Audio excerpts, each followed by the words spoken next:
So, you just got accepted into a bunch of colleges, and now you're wondering what are the next steps? How do I rule out schools? How do I know if a school is good for me or the right fit? Hi, I'm Wiley. I work with Athena AI, a company whose sole purpose is to literally get you into your dream school. And in today's video, I'm going to be telling you guys the top 5 things you need to consider before you commit to a school. Starting at number 5, we have class size and major availability. Does the school that you want to go to have the major that you're interested in? And do they have a fallback major? Maybe the major that you declared going into school ends up not being what you want to do. Is there something else that the school has that's also interesting to you? It's something to consider because you don't want to be stuck in the same major or go through a transfer application if you don't have to. Transfer applications happen a lot, and it's not something to be scared of, but it's just something to think about in case you don't end up liking your intended major. And in terms of class sizes, do you want a class that's 20 people large, the professor gets to know you, you can raise your hand and ask questions, you can go into office hours more easily? Or do you want a class that's like 100 to 400 people large? The professor probably won't even know your name. Your tests and quizzes are going to be graded by the TAs.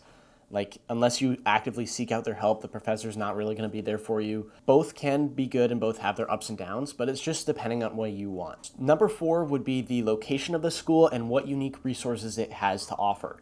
The location could be next to an ocean, in the middle of a forest. It could also be in the middle of nowhere. It could be next to a small college town. It could be outside of a medium-sized city. It could be in the middle of a ginormous city. You want to consider all of these things when you're thinking about committing to a school, because after a while it does tend to weigh on you, even if you're like, okay, well, I can move to a city. I love the school. I love all the academics here.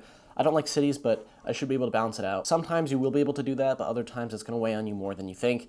So just make sure that you really think about that before you commit to anything. And in terms of unique resources that the school has to offer you, that's in regards to like internships, professors, how skilled are their professors, where is this located? That's kind of why I paired it with location. Like, is this next to a city or somewhere that has jobs and careers related to your interest? Because it's going to be easier for you to get real life experience through internships, shadowing, that type of thing. Maybe even a real job, like a part-time job working somewhere like that. Number 3, I would say, is the cost and financial aid of the school. Just because the school, their sticker price is really high, it doesn't mean that you won't be able to afford it.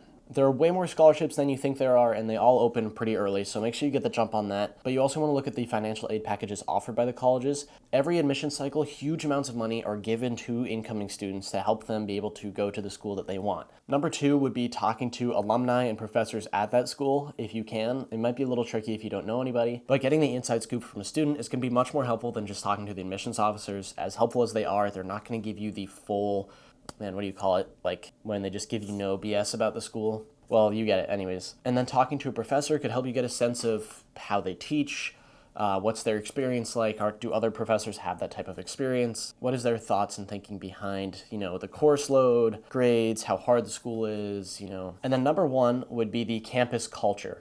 And I put this at number 1 because I think it's super important that you feel included and involved at the school you're at. Because let's say you go to a school just for academics. You get in and you're super happy that you got into a very, very good school.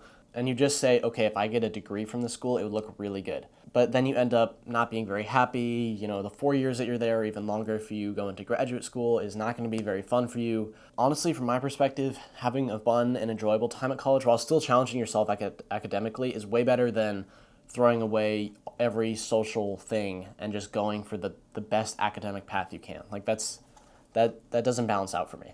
But campus culture could include Greek life, extracurriculars like club sports or different clubs. Like if you are going to a big football school, you're probably going to go to like literally every game, every other game, and you're going to cheer on your team, and you're going to be able to bond very closely with students next to you. You'll probably have a lot of school pride, but it's just so important to think about yourself in that regard and about how you want to feel on the college campus. Do you want to feel, okay, we're all locked in all year, or do you want to feel like you can kind of just relax a little bit? You're still challenging yourself academically, but you are able to also get that social aspect of your life in check. Now, lastly, I just want to tell you guys a couple more things that I didn't think were big enough to put on the list, but you should know anyways. The first one is to not follow your friends to college, like your high school friends. You're going to want to. It would be fun. I actually went to college with one of my best friends from high school, not because we followed each other, but just because we happen to go to the same place. And it is super fun having him there. I love having him there. But you shouldn't be going to college just because your friends are, especially if they're interested in something else. Like during high school, you might had to have taken the same classes, even though you're not as interested in them. But when you go to college, you're going to have the option to take different classes and to actually do something that you're interested in. And I know it blows my mind too. But maybe you'll have a great time, but usually you're going to end up not having the best time that you could if you had gone somewhere that your gut was telling you, where that you knew you would have rather had gone.